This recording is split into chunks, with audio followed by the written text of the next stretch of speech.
Hello everyone, আশা করছি সবাই চলে এসেছেন। সো গতকাল আমরা যেটা দেখেছিলাম বা বুঝলাম সেটা হচ্ছে হোয়াট ইজ লেটার। খুব সিম্পল জিনিস আমরা শিখেছিলাম। লেটার কাকে বলে আমরা জেনেছিলাম। আর এই লেটারের মাধ্যম দিয়ে যেমন কতগুলো এবিসিডি আমরা যদি লক্ষ্য করে দেখি, একটু জাস্ট রিপিটে চলে যাচ্ছি। এবিসিডি ইএফজি এইগুলোকে এ থেকে জেড পর্যন্তকে, এই যে লেটার, এইগুলোকে ইংরেজি ভাষায় আমরা এগুলোকে বলছি। এটা অনেক সময় আমরা ক্যাপিটাল লেটারে লিখি বা স্মল লেটারে লিখি। এইগুলোকে সাধারণত ক্যাপিটাল লেটার যেটা হয়, এই টোটালটাকে আমরা আলফাবেট বলছি, বা একটা হয় ক্যাপিটাল লেটারে লিখি, আবার কোনোটাকে আমরা স্মল লেটারও লিখি।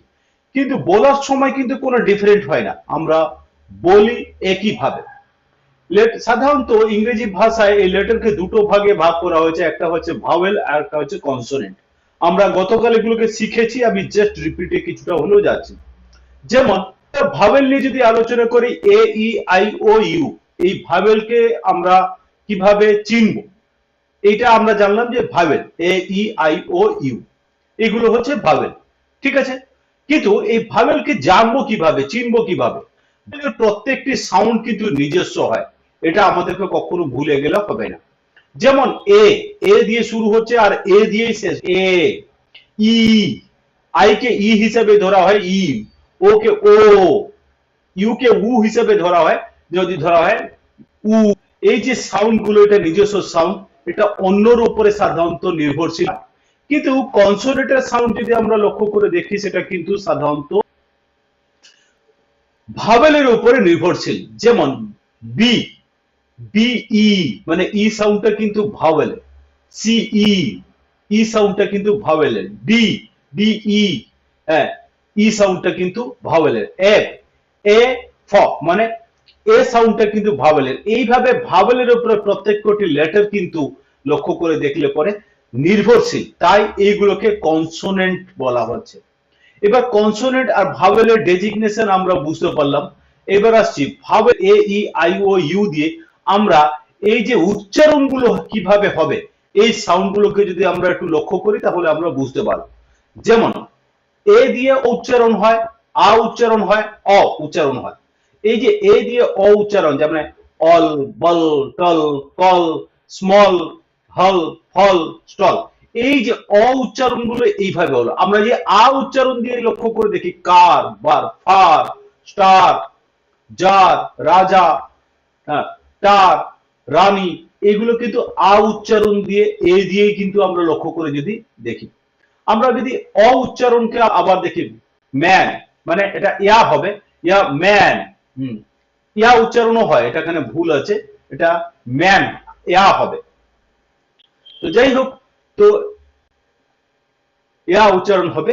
তো ইয়া উচ্চারণটা আমরা যদি লক্ষ্য করে দেখি এখানে, আহ এটাকে কারেকশন করেই নি, না হলে এ আবার পরবর্তীকালে সমস্যা করবে।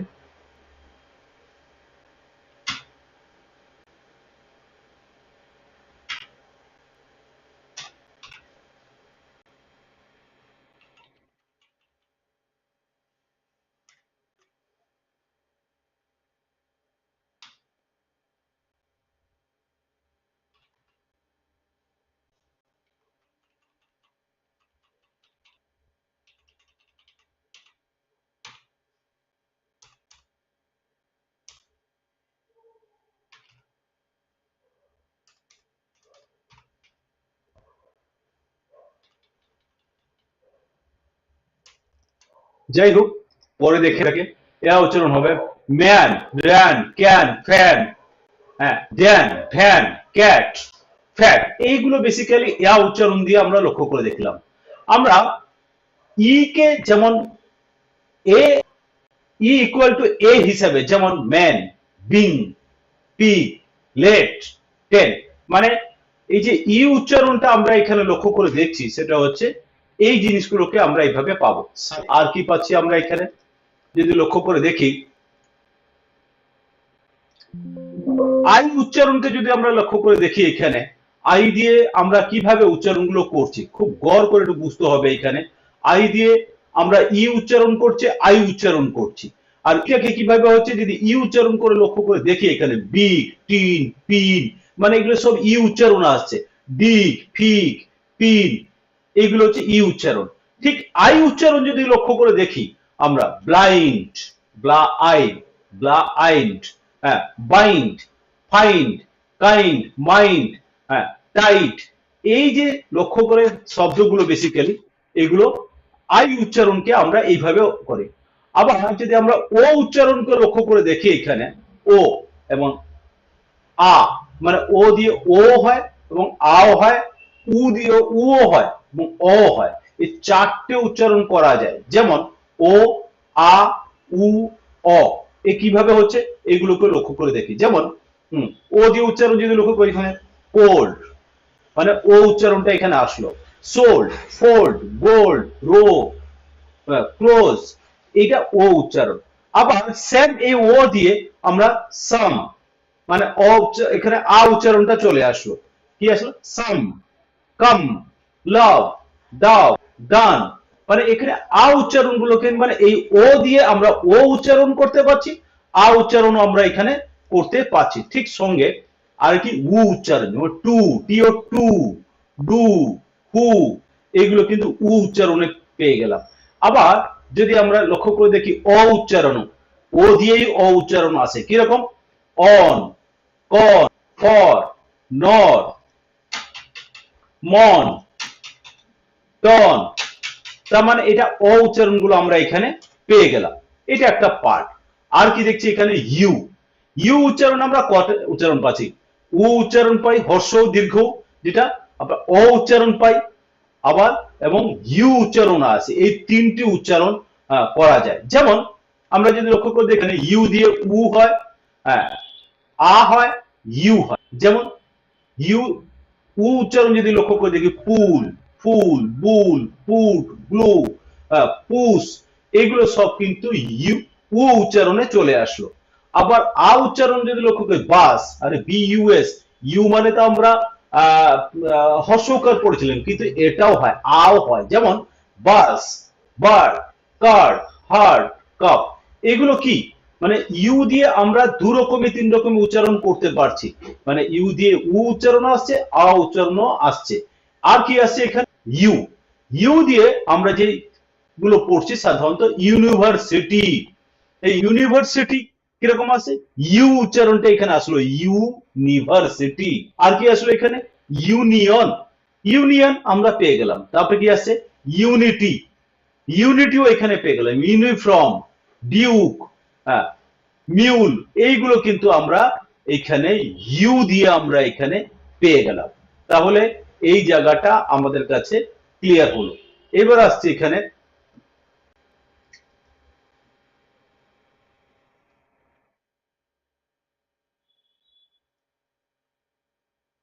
একটা জিনিস আমাদের মনে রাখতে হবে। যেমন এ ই আই ও ইউ, যেমন ভাইবেল এবং ডব্লিউ এবং ওয়াই লেটার টি দুটোকে সেমি ভাবেল, গতকাল আমি এই কথাটা বলেছি। ডব্লিউ এবং ওয়াই এই দুটোকে আমরা সেমি ভাবেল বলা হচ্ছে। কেন সেমি ভাবেল বলা হচ্ছে? সেমি ভাবেলের শব্দের অর্থ অর্ধ স্বরবর্ণ, আর্ধেক উচ্চারণ করা হচ্ছে। যেমন ডব্লিউ ওয়ার্ডের শেষে বা মাঝখানে থাকলে এবং ইউ এবং ওয়াই ভাওয়েলের মতো উচ্চারণ করে, এর প্রথম থাকলে কনসোনেন্টের মতো আচরণ করে। আর যেমন স্কাই, হোয়াইট, এইগুলো হচ্ছে সাধারণত ডব্লিউ আর ওয়াই তে আমরা এটাকে সেমি ভাওয়েল হিসাবে ধরে রাখি। আরেকটা জিনিস বলে রাখি, এর মাঝখানে ডিপটম, এই ডিপটম কি বলা হয়? এতগুলো উচ্চারণ শিখলাম, কিন্তু সঙ্গে ডিপটম কিভাবে হয় যায়? অনেক সময় দুটি ভাওয়েল একসঙ্গে মিলে উচ্চারিত হয়, এই ধরনের উচ্চারণকে বলা হয় ডিপটম বা যৌগিক স্বর। যৌগিক স্বর সাধারণত আমরা এগুলোকে বলে থাকি। যেমন এ আই উচ্চারণ কি হবে? এ। আবার ই এ উচ্চারণ আর ই এক কিরকম হবে? ই, ই এও হয়, ই ই হয়। তো এই ক্ষেত্রে ই, এই যে উচ্চারণ হলো, এই জায়গাটা কি যাচ্ছে? আই উচ্চারণে কি যাচ্ছে? I E, I. ও আর এ, এই দুটোকে একসাথে উচ্চারণ, যেমন ও, ও ওয়াই ও আই ওই সেম উচ্চারণ কিন্তু আসছে, দুটোর কিন্তু কোনো ডিফারেন্ট নেই। এইগুলোকে আমরা বলছি ডিপটং। ডাবল ওর ক্ষেত্রে উ হয় হর্ষ দীর্ঘ দুটোই উচ্চারণ উ উ। ইউ ও ইউর ক্ষেত্রে বা ও ডাব্লিউর ক্ষেত্রে উচ্চারণ যেটা হবে সেটা আও আওয়ায় আওয়ে। তো এই যে আওয়ে একই জিনিস উচ্চারণ কিন্তু আওয়া, এই যে একই উচ্চারণটা কিন্তু ডিপটং এইগুলোকে আমরা বলে থাকি। একটা জিনিস আমাদেরকে এবার মনে রাখতে হবে কনসোনেন্ট। আমরা ভাওয়েলের সম্বন্ধে এত কিছু বুঝলাম, ডিপটং বুঝলাম, আমরা আর কি বুঝলাম, আমরা ভাওয়েলকে কিভাবে ডিফাইন করব এটা বুঝলাম, কনসোনেন্টকে কিভাবে ডিফাইন করব এভাবে বুঝলাম, আলফাবেট কাকে বলে, ক্যাপিটাল লেটার স্মল লেটার লেখা হয়, এইগুলো লেখার ক্ষেত্রে ডিফারেন্ট হলেও বলার ক্ষেত্রে কোনো কিছু ডিফারেন্ট নয়, এইটা আমরা এতক্ষণ পর্যন্ত বুঝলাম। আর একটা কি বুঝবো আমরা কনসোনেন্টের আরো কিছু জিনিস, যেমন খুব গড় করে যদি লক্ষ্য করে দেখি এখানে আমরা উচ্চারণ করব যে ওয়ার্ড গুলো, আমরা লেটার গুলো তো বুঝলাম, কিন্তু লেটার গুলোকে উচ্চারণ করব কিভাবে, উচ্চারণ যেটা ফ্যাক্ট, এটা যদি আমরা ঠিকঠাক বুঝি তবেই কিন্তু আমরা এগুলোকে ঠিকভাবে করতে পারবো। এইবার আসছে আমি যদি উচ্চারণগুলোকে করতে হবে, যেমন ইংরেজি ভাষায় কনসোনেন্টের সংখ্যা 21টি, মানে আমরা এইটুকু এর আগে জেনেছি যে কনসোনেন্ট 21 লেটার আর ভাওয়েল 5, মানে 5টা লেটারকে আমরা এ ই আই ও ইউ এইগুলোকে আমরা ভাওয়েল বলছি, আর কনসোনেন্ট যেটা বলছি সেটা হচ্ছে তোমার এই যে 21 রেস্ট অফ লেটার যেটা থাকছে সেটাকে আমরা ভাওয়েল বলছি। তাহলে ক্লিয়ার হয়ে গেল। এবার আসছি আমি ইংরেজি কনসোনেন্ট ও বাংলা ব্যঞ্জনবর্ণের মধ্যে একটি মজার সম্বন্ধ আছে। বাংলা ক থেকে ম পর্যন্ত বর্ণগুলির প্রতিটি সঙ্গে এইচ যোগ করে দিলেই তার পরের বর্ণটি পাওয়া যাবে। কি, যেমন আমরা যদি লক্ষ্য করে দেখি এখানে ক মানে কে হচ্ছে ক, কে এইচ যদি যোগ করে দিই তাহলে সেই ক্ষেত্রে হয়ে গেল খ, কে এইচ হলে পরে খ। গ,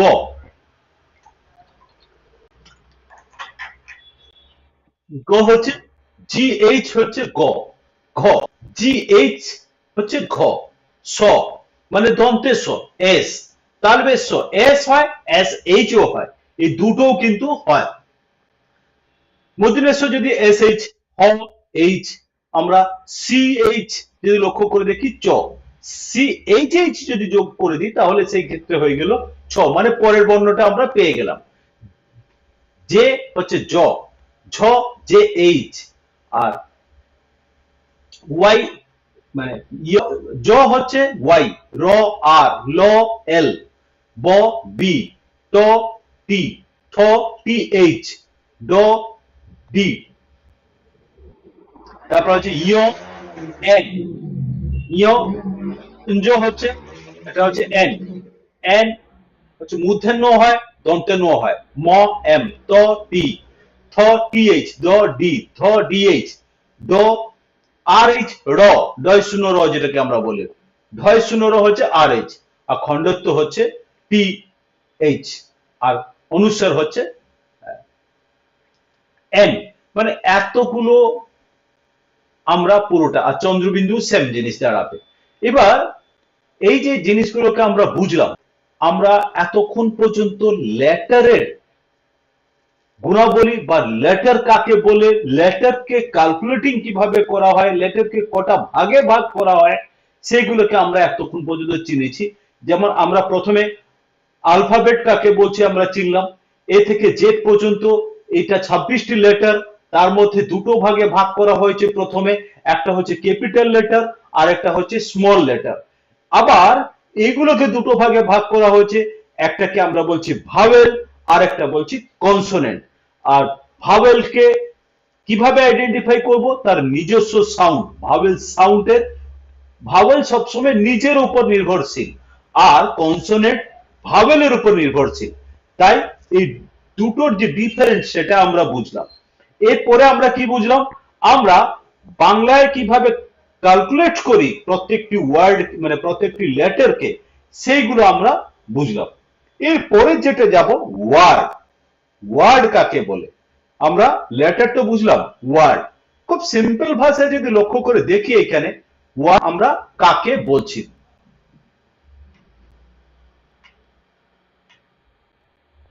এটা লক্ষ্য করে আমরা দেখি খুব সিম্পল ভাষায় ওয়ার্ড কাকে বলে। বলতে পারে স্যার এটা অমুক, এটা তমুক, যাই হোক আমি যাচ্ছি না। ওয়ার্ড খুব সিম্পল জিনিস হলো কি, আমরা এখানে what is word, what is word, word কাকে বলে। আমরা যদি দেখি এখানে কতগুলো লেটার, এখানে যেমন ও ওয়াই বি, আর E, T H, E A F, N E P, D A E H, এইগুলো কি ওয়ার্ড বলবে? না। খুব সিম্পল ভাষায় যদি বলি, কতগুলো লেটার লেটার একত্রিত নিয়মানুগ বসে, মানে তার একটা পদ্ধতি আছে যেটা নিয়মে বসতে হবে এবং নিয়ম বেসে সেইগুলো সম্পূর্ণ একটি অর্থ প্রকাশ করে, সেটাকে একমাত্র লেটার বলা হচ্ছে। আমি আবার বলছি, সেটাকে একমাত্র ওয়ার্ড বলা হচ্ছে, সরি। এবার এই যে এটাকে আবার বলছি, কতগুলি লেটার একত্রিত বসে, একত্রিত নিয়মানুগ বসে একটি সম্পূর্ণ অর্থ প্রকাশ করে, সেটাকে আমরা লেটার না, সেটাকে আমরা ওয়ার্ড বা শব্দ বলছি। ক্লিয়ার তো ব্যাপারটা? দেখো এখানে ও ওয়াই বি, এটা কিন্তু কোনো অর্থ প্রকাশ হচ্ছে না, তাই এটাকে ওয়ার্ড বলা যাবে না। আমরা বি ও ওয়াই যদি সঠিকভাবে লিখি তাহলে বয়, একটা বালকের নাম বোঝাচ্ছে বা একটা ছেলের নাম বোঝাচ্ছে, তাই এটাকে আমরা ওয়ার্ড বলছি। যদি আমরা এখানে রাধেব, এটা তো কোনো মানে হলো না, এটার কোনো মানে হয় না, তাই এটাকে ওয়ার্ড বলতে পারি না। আমরা ফাদার, ফাদার কথাটা যদি আমরা লক্ষ্য করে দেখি তাহলে এটাকে আমরা ওয়ার্ড বলতে পারি, কারণ একজন পিতাকে বোঝানো হচ্ছে বা তার একটা মিনিংফুল নাম হচ্ছে, তাই এটাকে ওয়ার্ড বলা হচ্ছে। নেপ, নেপ তো কোনো মানে হয় না, তাহলে এই ক্ষেত্রে পেন, পিইএন, মানে আমরা সঠিকভাবে বসাতে হবে, সঠিকভাবে নিয়মানুসারে বসাতে হবে, তবে একটা মিনিংফুল ওয়ার্ড তৈরি হবে বা একটা শব্দ তৈরি হবে যেটার মানে বোঝাচ্ছে, তাকেই একমাত্র শব্দ বলা যেতে পারে বা তাকে একমাত্র ওয়ার্ড বলা যেতে পারে। এবার আসছি ডিই, ডিএইচ, এটা কি হলো? এটার কোনো মানে হয় না। আমরা যদি হেড কথাটা বলি, তার মানে এখানে পুরোটা একটা মানে বোঝাচ্ছে, হেড মানে মাথা। এই যে মিনিংফুল ব্যাপারটা দাঁড়াচ্ছে, সেটাকেই আমরা ওয়ার্ড বলবো, কারণ লেটারটি সঠিকভাবে বসেছে, সেটা একটা সঠিক সম্পূর্ণ অর্থ প্রকাশ করছে, সেটাকেই আমরা ওয়ার্ড বলবো। ক্লিয়ার না? কোথাও অসুবিধা? ওকে, আমি পরেরটা যাচ্ছি। এবার পরেরটা হচ্ছে সিলেবল। সিলেবল কাকে বলে? খুব সিম্পল ভাষায় যদি লক্ষ্য করে দেখি, সিলেবল কাকে বলে? সিলেবল হচ্ছে, দেখো এখানে দেখাচ্ছে a man, cat, fan, bat, এগুলো সিলেবল। কিন্তু কেন, কিভাবে এটাকে আমরা সিলেবল বলবো? আমরা যদি লক্ষ্য করে দেখি এখানে ম্যান, ক্যাট, ফ্যাট, ব্যাট, এই যে ম্যান, এই সিলেবল যে কথাটা হচ্ছে এক একটি উচ্চারণকে বলা হচ্ছে। খুব সিম্পল ভাষায় যদি আমরা বলি, যেমন এই যে কথাগুলোকে আমরা একটু এখানে পড়ে ব্যাপারটাকে পুরো ক্লিয়ার করি, তাহলে আরো ব্যাপারটা পরিষ্কার হবে। কি বলছে? একটি ওয়ার্ডের বা শব্দের যে অংশটুকু আমরা একবারে উচ্চারণ করি, যেটা আমি প্রথমে বললাম, এক একবারে উচ্চারণ কথাটাকে বলানো হচ্ছে সিলেবল। একবারে উচ্চারণ করতে পারি তাকেই সিলেবল বলা হয়। মানে একবারে যেটা উচ্চারণ করে, ম্যান একবারে উচ্চারণ করলাম, তো এই যে কথাটা একবারে উচ্চারণ করা হলো, এটাকে বলা হচ্ছে এক সিলেবিক ওয়ার্ড। যেমন এখানে, হ্যাঁ, যেমন ম্যান, ক্যাট, ফ্যাট, ব্যাট ইত্যাদি ওয়ার্ড গুলি আমরা একবারে উচ্চারণ করতে পারি, তাই এগুলি এক সিলেবল বিশিষ্ট ওয়ার্ড বলা হয়। মানে ম্যান হোক, ফ্যান হোক, ক্যাট হোক বা এইরকমের অন্যান্য যে কোনো শব্দ হতে পারে, এই শব্দগুলো একবারে যেহেতু উচ্চারণ করা হচ্ছে, তাই এইগুলো ওয়ান সিলেবিক ওয়ার্ড বা এক সিলেবিক ওয়ার্ড বলা যেতে পারে, তাই এগুলোকে এক সিলেবল বিশিষ্ট ওয়ার্ড বলা যেতে পারে। ক্লিয়ার হলো? এরপরে যাচ্ছি আমরা এলিফ্যান্ট, টাইগার, বিল্ডিং ইত্যাদি শব্দ একবারে উচ্চারণ করা যায় না, দুটি ভাগে ভাগ করে উচ্চারণ করতে হয়। যেমন এলিফ্যান্ট মানে এলি কথাটা আলাদা উচ্চারণ করছি, ফ্যান্ট কথাটা আলাদা উচ্চারণ করছি। তাহলে এলিফ্যান্ট, এই যে এলিফ্যান্ট কথাটা যদি আমরা লক্ষ্য দেখি যে এলি একটা হয়ে গেল, ফ্যান্ট একটা হয়ে গেল, এলিফ্যান্ট আলাদা আলাদা চলে গেল, তাই এটা দুই সিলেবিক ওয়ার্ড হলো, কারণ দুবার উচ্চারণ করা হচ্ছে। টাইগার যদি লোক দেখি এখানে টাই একটা শব্দ হলো, গার আর একটি শব্দ হয়ে গেল, মানে টাইগার মানে এটা দুবার উচ্চারণ করলাম, তাহলে এটা কি দুই সিলেবল ওয়ার্ড হচ্ছে। বিল্ডিং, তাহলে কথাটা আলাদা হলো, ডিং কথাটা আলাদা হয়ে গেল, তাহলে কি বিল্ডিং।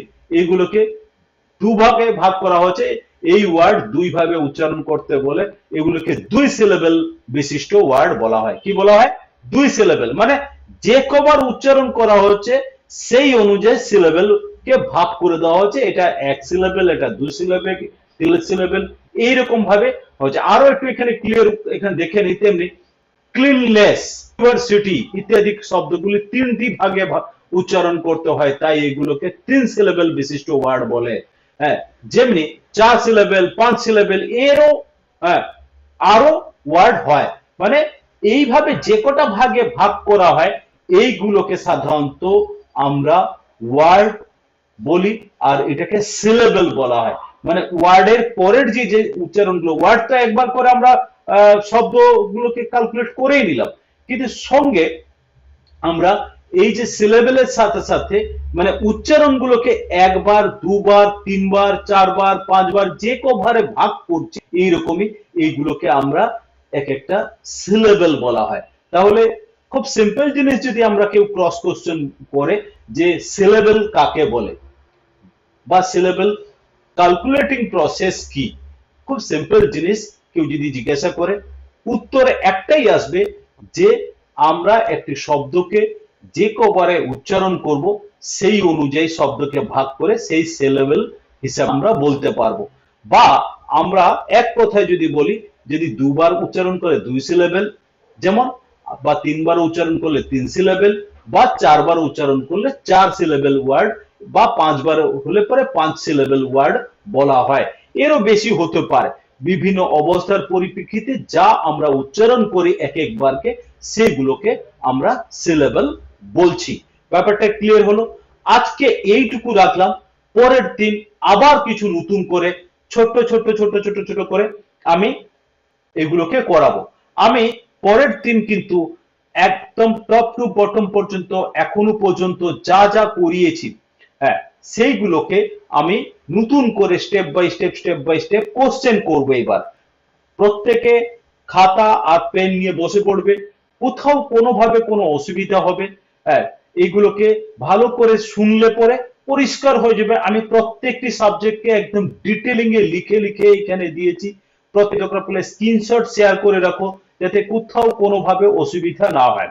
আর যদি কোথাও অসুবিধা হয় এই ভিডিওটিকে বারবার শেয়ার করবে, আর নিজেদের বন্ধুরা যেখানে আছে বা যারা চাইছে ইংলিশ শিখবে বা আগামী দিনে ফ্লুয়েন্ট ইংলিশ কথা বলতে পারবে, সো তার জন্য একদম গ্রামাটিক্যাল বেস জিরো থেকে আমরা শুরু করছি এই ক্লাস, যাতে কোনো স্টুডেন্টের কোথাও কোনো অসুবিধা না হয়।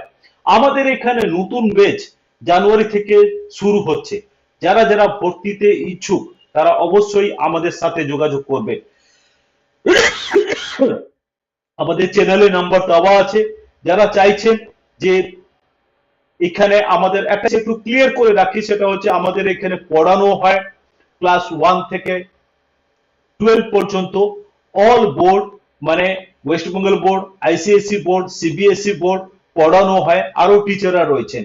প্লাস আমরা এখানে সব বয়সের জন্য স্পোকেন ইংলিশ আমরা এখানে শেখাই।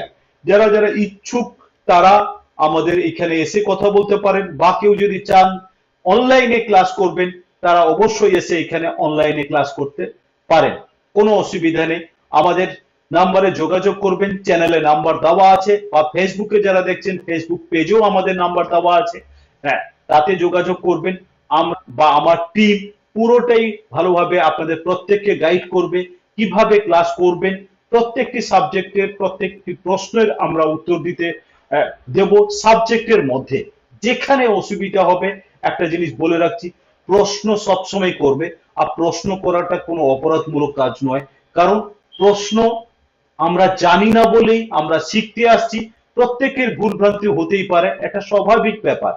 কিন্তু আমরা যদি সেই ভুলটাকে সংশোধন করতে চাই, তাহলে আমরা টিচারকে অবশ্যই জিজ্ঞাসা করব নির্দ্বিধায়। সেখানে লজ্জার কোনো কারণ নেই, সেখানে লজ্জার কোনো কারণ নেই, কারণ টিচারই আমাদেরকে গাইড করবে আমরা সঠিক কোনটা বলবো বা কোনটা বলবো না। ওকে, আজকে পর্যন্ত এইটুকু রাখলাম। আশা করছি সবাই ভালো থাকবেন, সুস্থ থাকবেন। নমস্কার।